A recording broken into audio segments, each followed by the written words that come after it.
Oh, this is going to test the perseverance skills with 10 million mosquitoes. All right, here we go. For this episode, we're 1,500 miles north of the US-Canada border in an area that was once teeming with gold miners. We ventured well off the beaten path to discover some fascinating relics of this bygone era. We're going to be filming this one near the remains of a dredge and pressure box. The dredge was brought in at great expense near 1906 for the sole purpose of digging a canal 5 miles long and 26 feet wide to divert water from a glacial lake above into this pressure box. From there, the water flowed downhill, gaining speed and pressure to be used by miners at the bottom of the canyon to blast away at the bank with something that looked a lot like a fire hose.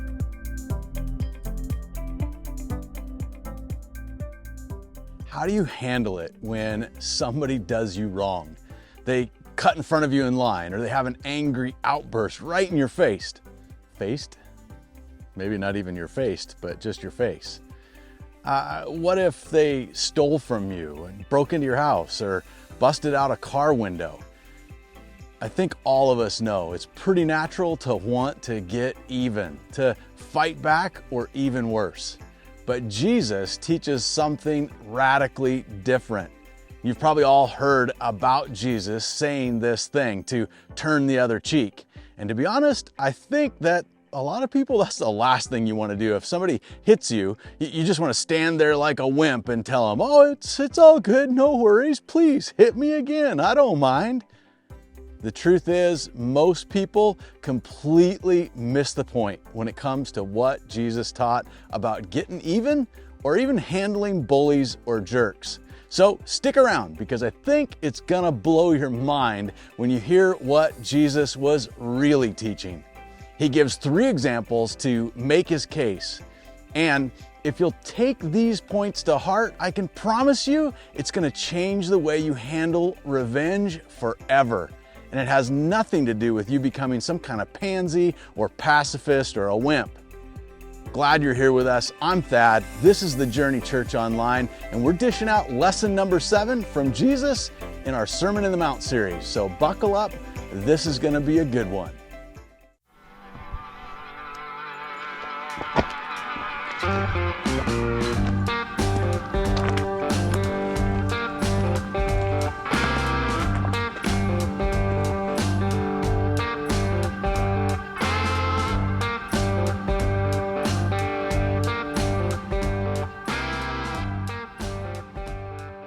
Welcome to episode 7 in our Sermon on the Mount series. If you missed the other episodes, be sure to check them out. We've touched on anger, divorce, serving others, adultery, and more. And all of those episodes have been filmed in some pretty epic locations throughout the Canadian Rocky Mountains. So be sure to subscribe to the channel so you never miss an episode. And if you want to learn more about Kayla and I and this out-of-the-box approach to ministry, be sure to check out our website. It's pretty easy, yourjesusjourney.com.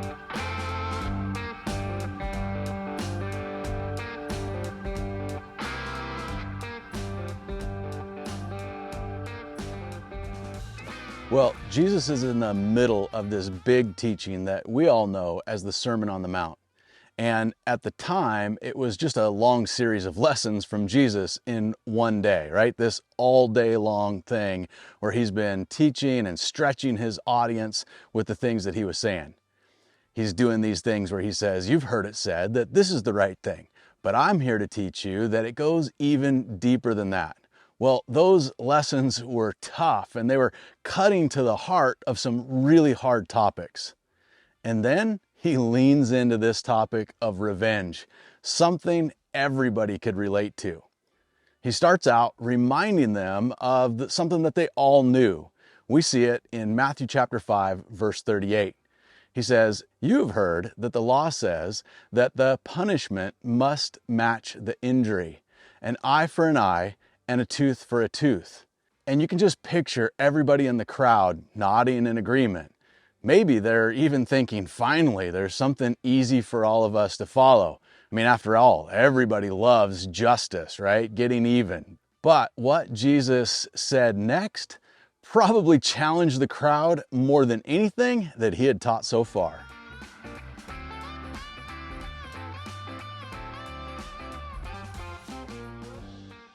Well, the very next thing out of his mouth was this: "But I say, do not resist an evil person. If someone slaps you on the right cheek, offer the other cheek also." Phew, tough one. This was a radical thing to say, because in the ancient world, one of the most disrespectful things that you could ever do to another person was slap them across the face. In fact, it was such a terrible offense that both the Romans and the Jews actually had laws in place to prosecute somebody for that heinous deed. It's hard to imagine something comparable in our modern culture. True, nobody wants to be slapped, but we don't really associate physical hitting with disrespect the way they did. It's more like anger and fighting and outbursts. So to them, to the Romans and the Jews, this was the highest form of disrespect. So in our world, it might be more like standing in your living room one morning and looking out your front window to see your neighbor that you don't really get along with very well, walking over towards your property. And then as he gets right up on your front sidewalk, he just squats right down and takes a poop. I mean, disgusting, right? Jesus is saying something like, listen, if that happens, I want you to open up the front door, calmly walk out, and graciously invite them in to do the same thing in your living room. You see, Jesus is using a radical example to help people understand that this is not about revenge. It's deeper than that. It's about not resisting the vile or mean or disrespectful things that people might do to you. Even the worst thing you can think of. Be prepared to do more than just not fight back. He's challenging you to lay down your desire for revenge, so much so that you actually invite them to do their worst.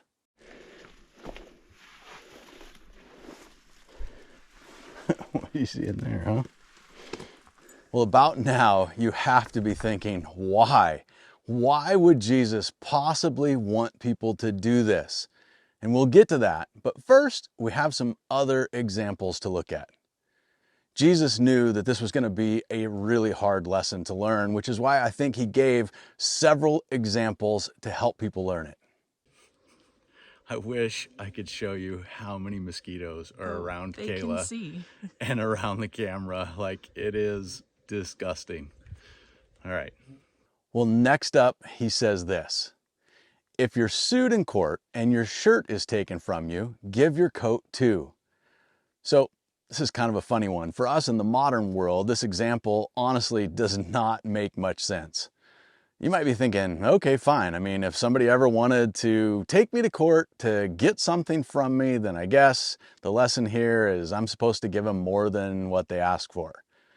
But honestly, is anybody ever going to sue you for your shirt? Pretty doubtful. So it's important to understand what was going on here in the ancient world.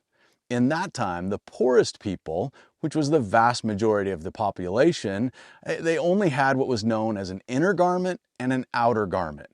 These were sort of like what most of us today would call a dress or a robe. And that was the norm in the culture. People didn't have a closet full of clothes. Most of them didn't even have a spare set of clothes. This was well known in their culture, and that's why they actually had Jewish laws that said a creditor couldn't take a poor person's outer cloak because it might very well serve as the only blanket they had to stay warm at night. So, no matter the situation somebody was in, they could be assured that even if they were sued for everything they own, they were protected by a law to at least walk away with their clothes. But Jesus challenges his followers with another really hard example here, something radical to make his point. He's telling them, if somebody's trying to take from you, then stop right there and give them everything. I mean, how hard would it be for the ones taking from you to look that person in the eye as they literally strip themselves naked and humiliate themselves to give up everything they own? Again, you're probably wondering why. I mean, I get the lesson, but what's the point? Why would Jesus want us to do that? Oh, wow.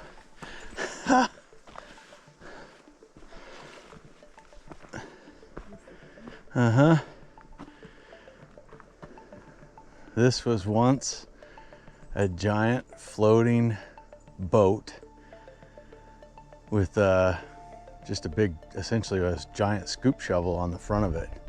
But this was all built like a boat.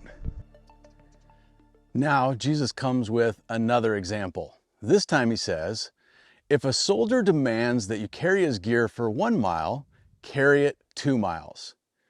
Again, we have an example of something that made sense to Jesus's audience, but it really doesn't mean anything to most of us today unless we learn a little bit more.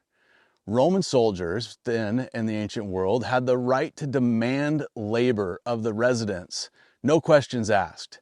Hey, you do this, carry that, give me your mule for the day, right? They could do whatever they want. And the Jews hated that Rome occupied their lands and infringed in their lives and defiled things that they saw as sacred. For a Jew to obey a command like this from a Roman soldier was only done out of fear. But inside, in their gut, they were churning and turning. There was nothing but hate and distrust and just disgust inside as they had to obey that soldier.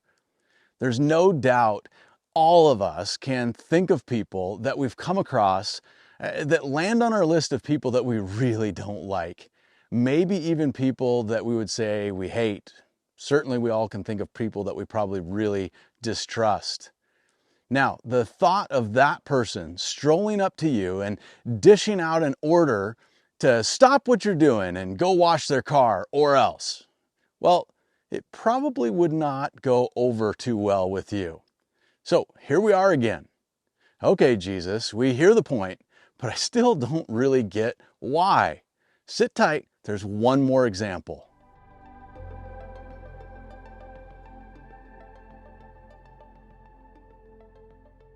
Doing lots of this in between takes. There's a million mosquitoes, it's great. Well, as if those first 3 examples weren't enough, Jesus comes out with one more. Here's what he says. Give to those who ask, and don't turn away from those who want to borrow. If you're like most people in North America, you probably picture the guy or gal at the stoplight with a cardboard sign begging for money. And this is really actually pretty similar to things in the ancient world. It turns out being poor and desperate hasn't changed much in 1,000 years. When you're at rock bottom, you're hungry, you're cold, and you're totally humiliated, begging is where a lot of people end up. And like many of you, people in the ancient world were used to seeing beggars. They were also used to avoiding them. You know how it goes. You don't want to be mean, but you also don't really want to make eye contact. It's awkward. And then you start sort of making up stories in your mind or guessing like what's going on. Do they really need it? And maybe they did or this, or maybe they did that, or maybe they're just scamming people and really they have enough money, but they're just too lazy to work. I have no doubt those were the same kinds of things that people were thinking in the ancient world. But Jesus pushed them to do uncomfortable things, to give to those who ask, and not ignore somebody if they ask to borrow. And yet again, you're thinking, okay, I get the point. I see what he wants us to do, but why? Does Jesus really want everybody to be totally poor? Does he want them to just be a bunch of total wimps and pushovers, letting everybody walk all over him? Is that what it really looks like to be a Christian? Well, first of all, Jesus was using some extreme examples to exaggerate his point. It's called hyperbole. And if you followed these examples literally, everybody would be broke and on the streets. That's not what Jesus had in mind. What he was trying to do then and now is to really rattle you, to really shake up the way you think about relationships and your ego and your possessions. His goal was to teach his followers and to teach you to transform the way you think and behave so that your relationships with people, even strangers, are of the utmost importance, like always, all the time. Well, what if your pride is at stake? If it takes being humiliated to prove that you care about the other person, then be humiliated. Well, what if somebody lies and says that I owe him way more than I really do? Guess what? Trying to reach that person is more important than whatever they want. Give it to them if you can, right? You may be thinking, well, what if I never get to talk to them about God? And what if they just take more than they're owed and they never actually get saved? You have to know that's not what those tough assignments are about. Maybe they're open to becoming friends. Maybe you get a chance to share your faith. Maybe not. But what does happen is your relationship with God grows. And you feel this sense of pride and honor in doing what Jesus taught, doing it His way, even when it's hard. And it grows your trust. It grows your faith and helps you depend on Him and remind yourself that you're a person that God can take care of. Well, what if somebody makes some crazy demand of you at work? Something that is probably coming at you as some form of punishment or just spite. A person might be thinking, we'll see how they like this job. To which Jesus teaches you to say, hey, no problem. Is there anything else I can help you with? And then you actually do the hard job as good as you can. And if there's a way to go above and beyond, go for it. Not because you're supposed to be some kind of martyr, but because Jesus is challenging us to rethink the way we live so that no matter what, we value people more than our pride. So we do the hard thing. We do the unfair thing because it honors God's intent to try and do our best to show the other person that they matter, that we care about them. And some crappy assignment isn't going to throw us off our game to love other people.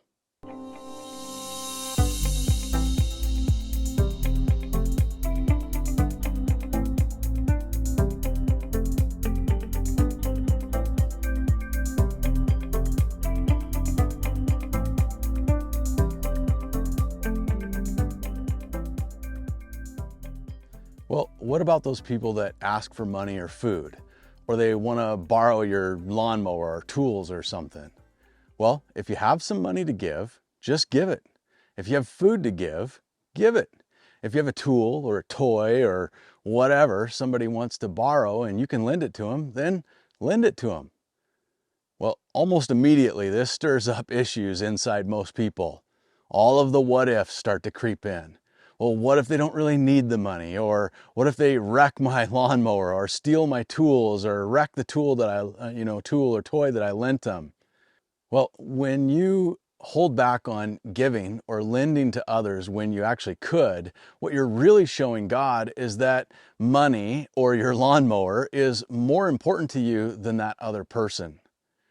But what if this or what if that? Jesus is saying, what if you just lived differently? What if you radically trusted me to take care of you? So much so that offering someone money or lending them a tool didn't feel like a risk at all. He's asking you to change up the way you think about your possessions. The God of the universe is asking you to give to those in need, even if they don't deserve it, and even if they haven't proven themselves trustworthy yet. He's asking you to show people what He's like by the way that you actually treat them. So if you do have an opportunity to point them to Him, they'd have a reason to believe you. So people over our pride, people over our possessions. You probably always thought that stuff about turning the other cheek was about not fighting back or not getting revenge. It turns out Jesus was way more concerned with the lengths that you would go to so that people will know that they matter to you, that you genuinely care about them no matter what the circumstances. Living that way is the kind of thing that will transform your heart and touch their hearts. for everybody that you meet. And it's exactly what Jesus was hoping for. I really have got to ask God, what was the point of mosquitoes? It is so hard to focus and stay on track and remember what I'm supposed to say when there are a billion mosquitoes going in and out of my nose and up my mouth and in my eyes and in my ears. And it's awesome. You should really be here. If you're finding these lessons helpful, by all means, please subscribe. And beyond that, we'd love to invite you to partner with us financially. Your support helps us continue to teach the Bible and serve others as we go. You can find the link to donate to the Journey Church in the description, or just jump right over to our website at yourjesusjourney.com and click on the Give tab at the top of the website. We're sure glad you're here with us for this one. If you want to learn more about this really cool place with this old dredge here, stick around for the next video that's coming up. We've also got another video popping up of just a fun adventure to a nearby town of Atlin, BC, where some of this amazing mining history took place. So we'll share more about that in the videos to come. If you missed any of the other episodes, stick around, watch those, all that good stuff. We are headed further north this week, up into Yukon territory. Lord willing, I would like to think there's going to be less mosquitoes, but I highly doubt it. But whether there's bugs or not, we're coming back at you next week with lesson number 8 from somewhere out there.